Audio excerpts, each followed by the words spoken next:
आज एक बार फिर हैदराबाद और साइबराबाद ट्रैफिक पुलिस ने आज़ा को ले जाने वाली एम्बुलेंस को नकल हरकत में सहूलत फराहम की।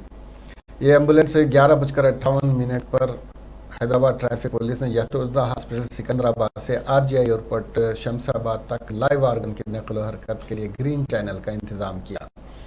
यशोदा हॉस्पिटल सिकंदराबाद से आरजीआई और एयरपोर्ट के दरमियान का फासला 34.7 किलोमीटर है, जिसे 33 मिनट में तय किया गया।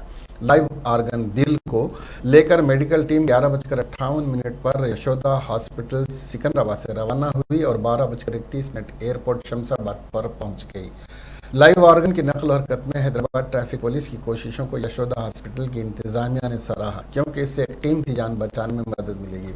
इस साल 2021 में यानी पिछले साल 2021 में हैदराबाद ट्रैफिक पुलिस ने 39 मरतबे ऑर्गन ट्रांसपोर्ट के लिए ग्रीन चैनल फराहम किया। इस साल 2022 में हैदराबाद ट्रैफिक पुलिस ने 2 मरतबे आज़ा की नकल हरकत की सहूलत फराहम की है। हैदराबाद ट्रैफिक पुलिस हमारे शहरियों का ख्याल रखती है, उन्होंने कहा।